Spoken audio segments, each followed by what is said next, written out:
जैसा कि आप तमाम हजरात को इस बात से आगाही है कि कहीं एक मौके पर वक्फे वक्फे से हम ये रूबरू प्रोग्राम के ज़रिए ऐसे कई पर्सनालिटीज़ को और ऐसी शख्सियात को जो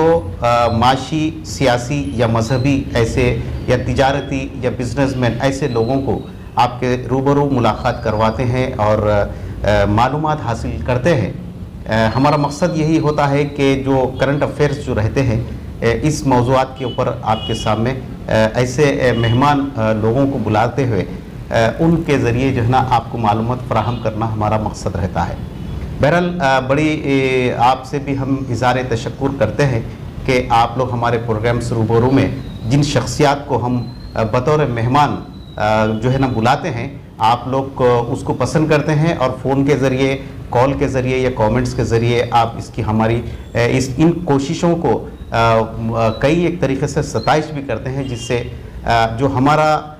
ये जो काम करने का जो तरीक़ेकार है या बातचीत का जो तरीक़ेकार है और इस हवाले से आप लोग की जानिब से जब हमको सताइशी एक क़यामात वसूल होते हैं तो यकीनन हमारे अज़ाइम और भी ख़वी हो जाते हैं और हमारे को और भी इससे बहस्न खूबी निभाने का और भी एक ज़रिया हो जाता है। आज के मेरे मेहमान है ऑल इंडिया माइनॉरिटीज़ वेलफेयर के जो सदर है शमशाद कादरी साहब, हम आज के मेहमान वही है। आज हम बात करते हैं कि जैसा कि एक सब्जेक्ट पे आप लोग जानते ही हैं कि रियासती हुकूमत की जानिब से शाही मस्जिद या मक्के मस्जिद आप ले लीजिए, ऐसे मसाजिद के आइम्मा और मौज़नीन के लिए जो एजाज़िया का जो बजट था, अभी हालिया अखबार सियासत के ज़रिए जो है ना इंकिशाफ हुआ कि वो बजट जो है ना रिलीज़ कर दिया गया। तो इस सिलसिले में हम बात ये करना चाहेंगे कि मौजूदा सूरत हाल में जो महंगाई है और बतदरीज महंगाई उबाम उरूज पर पहुंचती नज़र आ रही है, ना सिर्फ हमारे हैदराबाद में बल्कि सारे हिंदुस्तान में आप लोग अच्छे तरीके से जानते हैं। आज इस ताल्लुक़ से कि क्या ये आइम्मा और मौज़नीन के जो फैमिलीज़ है उनके घर वालों को क्या जो एजाज़िया दिया जा रहा है, क्या जो है ना वो उनके लिए काफ़ी है या इसमें इजाफे की ज़रूरत है। आज का सवाल हमारा यही है। सब सवाल आपने सुना तो आप क्या कहना चाहेंगे कि आइम्मा मौज़नीन का जो एजाज़िया उसको बढ़ाना चाहिए, आप रियासती हुकूमत के उन ज़िम्मेदारों तक क्या पैगाम पहुँचाना चाहेंगे? बहुत बहुत शुक्रिया जावेद साहब। सबसे पहले तो मैं जावेद साहब का आपके स्टूडियो में मुझे बुलाने और मुझे इस काबिल समझने कि मैं अपने कुछ ख्यालात का इज़हार करूँ, मैं अपनी जानिब से आपको जज़ाकल्लाह और शुक्रिया अदा करना चाहूँगा। ये आज आइम्मा और मौज़नीन चाहे वो सारे तेलंगाना के हों या शाही मस्जिद के हों या फिर मक्का मस्जिद के हों, ये एक सुलगता मसला है। आज के इस माहौल में, इस महंगाई के माहौल में, कमर तोड़ महंगाई के माहौल में, इस माहौल में जिस तरीक़े से आइम्मा और मौज़नीन जो है अपने खिदमत अंजाम दे रहे हैं वो काबिल सिताइश है और होना भी चाहिए। काबिल सिताइश इसलिए भी होना चाहिए कि इतने कम जो है मुशाहिरे में वो लोग अपनी खिदमत अंजाम देते हुए अपनी ज़िंदगी बड़ी ही मुश्किल से, बड़ी ही जो है कशमकश से वो लोग ज़िंदगी गुजार रहे हैं। तो मैं ख़ास तौर से चंद्रशेखर राव साहब और हमारे ईश्वर साहब जो माइनॉरिटी वेलफेयर के मिनिस्टर हैं, मैं उनको जो है इस बात का जो है मैं उनका शुक्रिया अदा करना चाहूँगा कि उन्होंने बजट, खैर देर से सही मगर बजट तो रिलीज़ किया है। मगर मैं ये कहना चाहूँगा कि रियासती हुकूमत हमारे चंद्रशेखर राव जो एक सेकुलर ज़हनियत के मालिक हैं और आमतौर पे ये नज़रिया ये है कि वो सेकुलर हैं और तमाम हिंदू मुस्लिम सबको साथ लेके चलते हैं। तो मैं ये ख़ास तौर से ये बात कहना चाहूँगा कि जब चंद्रशेखर राव साहब आपके हमारे निज़ाम उस्मान अली बादशाह साहब के जो उन्होंने हमेशा तारीफ़ करते हैं कि मेरे सर का ताज हैं, मैं उन्हीं के तर्ज हुकूमत पर हुकूमत करना चाहता हूँ, तो चंद्रशेखर राव साहब से एक बात मैं ख़ास तौर से कहना चाहूँगा कि ये जो आइम्मा और मौज़नीन है 5,000 का, तो इसमें मैं समझता हूँ कि ऐसा महसूस होता है कि बिल्कुल ही मामूली रकम है जो उनको दी जा रही है। और मामूली रकम इसलिए मैं कह रहा हूँ कि इतना बड़ा वक्फ वो बोर्ड है, करोड़ों रुपए की वहाँ पर आमदनी होना चाहिए, करोड़ों रुपए का जो है वहाँ पर जो है ट्रांजैक्शन होता है। तो फिर क्यों ना अली जनाब चंद्रशेखर राव साहब इस तरफ तवज्जो अगर आप करेंगे तो मैं समझता हूँ कि कम से कम इस महंगाई के दौर में, कमर तोड़ महंगाई के दौर में, इस परेशानी के दौर में कम से कम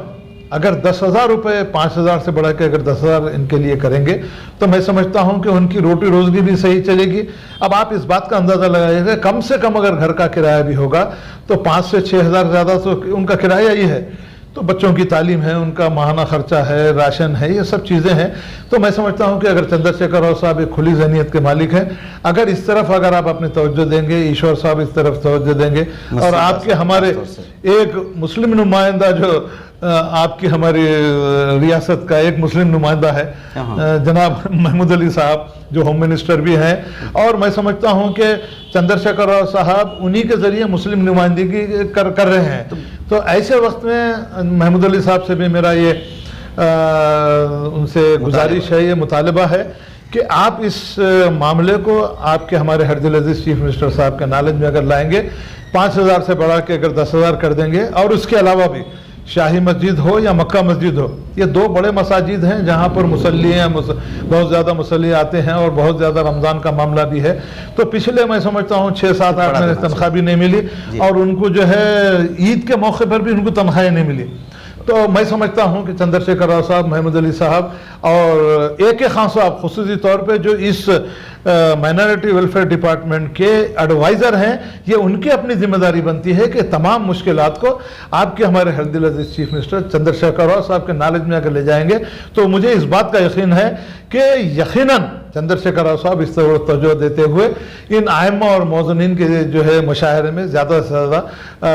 बढ़ोतरी करते हुए इस बात का सबूत देंगे कि वो मुसलमानों के साथ हैं, मुसलमानों की फलाह बहबूद करना चाहते हैं। बहरहाल नाज़रीन, आज की बात से ये अंदाज़ा लगता है कि आइम्मा और मौज़नीन के जो एजाज़िया है या मुशाहरा आप कह लीजिए, मौजूदा सूरत हाल महंगाई की जो जिस दौर से गुज़र रही है या झेल रहे हैं अवाम, इस पे जो है ना ख़ास तौर पे जो उसके एडवाइज़र्स है, उसके जो ज़िम्मेदार वज़रा है, हमारे KCR जी के हमारे वज़ीर आला के नॉलेज में लाना चाहिए और मुशाहरा बढ़ाने का मुतालबा जो है ना आपने सुना, और उम्मीद करते हैं कि ये हमारी वीडियो अगर किसी के ज़रिए हमारे CM या KTR जी तक या वज़रा तक पहुंच सकती है। आवाज़ लगाना हमारा काम, पहुंचाना अल्लाह का काम है। हमारी एक छोटी सी आवाज़ है मौज़नीन के लिए कि एजाज़िया में इसमें इजाफ़ा किया जाए। आइए दूसरे हम सवाल की तरफ बढ़ते हैं। माइनॉरिटी फाइनेंस कॉरपोरेशन के जो चेयरमैन है इसहाक इम्तियाज़ जी, पिछले दिनों हमारे शमशाद कादरी साहब ने उनसे मुलाकात भी की थी और उसमें उन्होंने इस बात का तयक़ुन दिया था कि जो ना ख़ास तौर पे जो मुस्लिम कम्युनिटी से अक़लियतों के लिए जो है वज़ाइफ या जो है ना अक़लियतों के लिए बजट 50 करोड़ का मंजूर हो चुका, ऐसा कुछ बात करे थे। तो साहब सवाल आपने सुना कि इसहाक इम्तियाज़ साहब चेयरमैन साहब से आपकी क्या मुलाकात हुई थी और उन्होंने उस वक्त आपको क्या तयक़ुन दिया था? मेरी तकरीबन उनके जब से उन्होंने चार्ज लिया 2 या 3 मरतबा उनसे मेरी मुलाकात हुई। मैं खुसूसी तौर पर उनसे इसलिए मुलाकात करना चाह रहा था कि 2015-16 में 1,59,906 एप्लीकेशन लिए गए थे, जिसका जो है म्यार ये था कि 1 लाख से 10 लाख तक बैंकेबल स्कीम के ज़रिए माइनॉरिटीज़ के जो नौजवान हैं जो खुद रोज़गार स्कीम से मरबूत होना चाहते हैं उनके लिए ये एप्लीकेशन ही ली गई थी। मगर बड़ी बदकिस्मती की बात है कि एक तो जो है 15-16 के बाद से कोई उस पर इम्प्लीमेंटेशन नहीं हुआ, फिर उसके बाद कोविड आ गया, फिर उसके बाद हुकूमत की जानिब से बजट कोई सफिशेंट बजट भी मुख्तस नहीं किया गया। एक समाजी दहतकार होने के नाते से ये मेरे अपनी ज़िम्मेदारी समझा कि हुकूमत की तारीफ इस जानिब जो है उनको मुतवज्जो किए जाए कि जिस तरीके से हुकूमत बनने से पहले चंद्रशेखर राव साहब ने इस बात का जो है तयक़ुन दिया था कि मुसलमानों के आप मुझे जिता के लाइए, 12% दूंगा, नौकरियां दूंगा, मैं माइनॉरिटी फाइनेंस कॉरपोरेशन के ज़रिए ज़्यादा से ज़्यादा लोन देते हुए नौजवानों को रोज़गार से लगाऊंगा। तो अब ये मैं मौके को गनीमत जानते हुए जब मैं कल ही मेरी इसहाक साहब से जब मुलाकात हुई तो उन्होंने कहा कि साहब इसके लिए 50 करोड़ रुपया इसके लिए सैंक्शन हो चुका है, 5 से 10 हज़ार लोगों को हम यहाँ से जो है बजट सैंक्शन करेंगे। उन्होंने एक बड़ी अच्छी बात ये भी कही कि बैंक से लोन मिलना ज़रा मुश्किल है, तो उन्होंने ये कहा कि हम हुकूमत से इस बात की गुजारिश करेंगे कि 20% सब्सिडी उनसे लेने के बाद 80% खुद हमारे माइनॉरिटी कॉर्पोरेशन से उनको हम डायरेक्ट उनको यहाँ से दे देंगे। तो मैं समझता हूँ कि ये तजवीज़ काबिल कबूल भी है और ये जो बैंकों के चक्कर लगाना पड़ रहा है, ये नौजवानों को हो या ख़वातीन को हो, ये इन चक्करों से बच जाएंगे और बैंक के जो झमेले हैं खुसूसी तौर पे बैंक वाले जो है एक अजीब किस्म का रवैया इस्तेमाल कर चुके हैं। तो इस ज़माने में अगर वाकई चंद्रशेखर राव साहब ये चाहते हैं कि मुसलमानों की फलाह बहबूद हो, नौजवानों को रोज़गार से लगे, तो मैं समझता हूँ कि मौका बड़ा गनीमत जानते हुए मैं इसाक इम्तियाज़ साहब से भी, ईश्वर साहब से भी, अहमद नदीम साहब से भी, AK खान साहब से, महमूद अली साहब से इस बात का मैं पुरजोर मुतालबा करना चाहूँगा कि पिछले मरतबा जो गलतियाँ महकमे के जानिब से हुई, जो बजट रिलीज़ नहीं किया गया, कम से कम उसका जो है जो देर हुई, जो नए मंजूर हुए, इसको मौके को गनीमत जानते हुए उस पर एक पर्दापोशी करते हुए इस मरतबा कम से कम 50 करोड़ रुपए की कोई ज़्यादा रकम नहीं है। मुझे खुशी इस बात से नहीं हुई कि 50 करोड़ की रकम में आप 5 से 10 हज़ार लोगों को देंगे। अगर वाकई इस महंगाई के दौर में नौजवानों को अगर रोज़गार देना है या नौजवानों के लिए जो है आप अच्छे मौके फराम करना है, तो लोन में भी बड़ी सहूलत के ज़रिए उन नौजवानों तक अगर लोन पहुँचेगा, ख़वातीन की तरफ अगर लोन पहुँचेगा, तो मैं समझता हूँ कि हुकूमत का एक कारनामा होगा और आपने जो वादे किए थे मैनिफेस्टो में, वो वादा भी पूरा आप कर सकेंगे। सब ये जैसा कि आपने कहा कि 50 करोड़ रुपए का जो है बजट सैंक्शन हो चुका है और खुद रोज़गार से मरबूत करने के लिए नौजवानों को सब्सिडी के ज़रिए जो है ना उनको लोन्स फराहम किए जाएंगे। मेरा आपसे सवाल ये है कि ऐसे नौजवान जो अभी तक इस काम से, जो स्कीम से फ़ायदा उठाने के उनको रास्ते नहीं मालूम या तरीक़ेकार से वो वाकिफ़ नहीं है, तो उनके लिए आप अगर अपना टेलीफोन नंबर एक कॉन्टैक्ट देंगे ताकि आप उनकी कुछ रहनुमाई कर सकें। इंशाल्लाह। तो जावेद साहब, सबसे बड़ा अच्छा सवाल है आपका ये, क्योंकि हम all India minority welfare association और एक समाजी जहदकार होने के नाते ये मेरा अपना फ़र्ज़ बनता है कि मैं आवाम की खिदमत के लिए अपने आप को मुख्तस कर चुका हूँ और इंशाअल्लाह ताला आखिरी सांस तक करता रहूँगा। असल मेरा मकसद ये है कि जिस तरीके से पिछली मरतबा जो है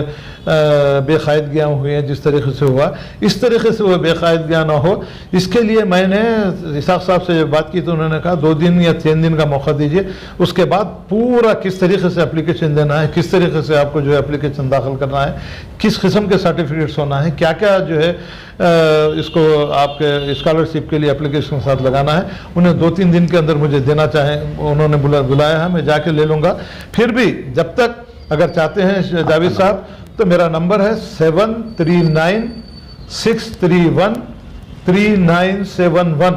फिर एक मरतबा दोहरा रहा हूँ नौजवानों से और खुसूसी तौर पर ख़वातीन से, 739-631-3971 ये मेरा फ़ोन नंबर है। All India minority welfare association का मैं नेशनल प्रेसिडेंट भी हूँ और एक समाजी जहदकार भी हूँ। मेरी अपनी जिम्मेदारी ये है कि आप लोगों को ज़्यादा से ज़्यादा जो इससे इस्तेफ़ादा करने के लिए आपको हर तरीक़े से हम इसके जो है आपकी हम मदद करने के लिए तैयार हैं। इसी के साथ साथ हमारे साथ और हमारे एक साथी हैं जनाब सुल्तान साहब, जो कपड़ा रोटी फाउंडेशन के वो भी सदर हैं। अगर आप चाहते हैं तो उनसे भी आप रब्ता कायम कर सकते हैं, उनका भी फ़ोन नंबर आपके पास दिया जाएगा। और एक तीसरी चीज़, ये AJS न्यूज़ जो है, ये जो है हमेशा फलाह बहबूद के लिए हम जैसे लोगों को बुला के हमसे मालूमात कर सकती हैं। उनका भी फ़ोन नंबर आपके स्क्रीन पे आएगा, आप जब भी जो मालूमात हासिल कर चाहें तो मालूम कर लीजिए। इस बात के लिए मैं सब रोज़ इसके लिए काम करने के लिए हम तैयार हैं। 1-2 दिन के बाद हम इशाक साहब से मुलाकात करेंगे और किस तरीके से एप्लीकेशन देना है, क्या क्या उसके ज़रूरियात हैं, यकीनन आपके नज़रों तक जो है हम आप इसको पहुँचाने की हम कोशिश करेंगे। बहरहाल नाज़रीन, आज के इस प्रोग्राम में सैयद शमशाद खादरी मेहमान साहब का भी हम बहुत इनसे भी इज़हार तशक्कुर करते हैं, इस उम्मीद के साथ कि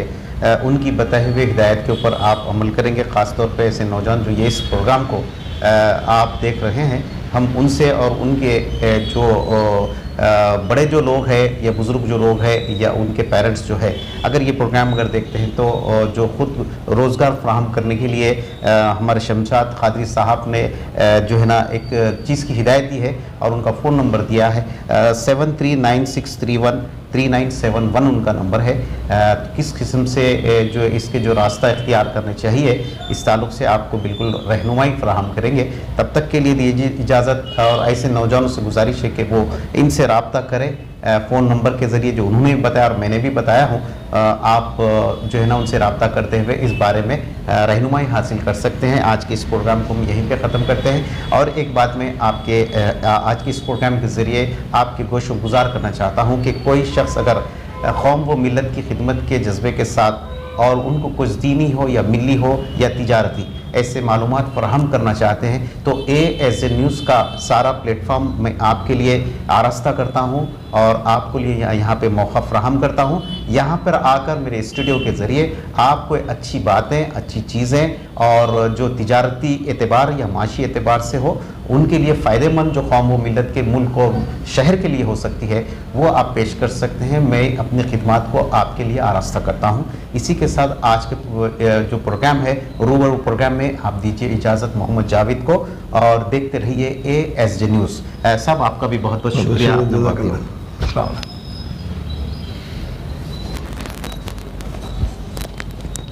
नमाज पढ़ लेंगे सुल्तान भाई, वजू है पढ़ लेंगे, तो फिर ज़रा सुस्ती आई तो ज़रा फिर वजू बनाना है क्या? है या पानी है?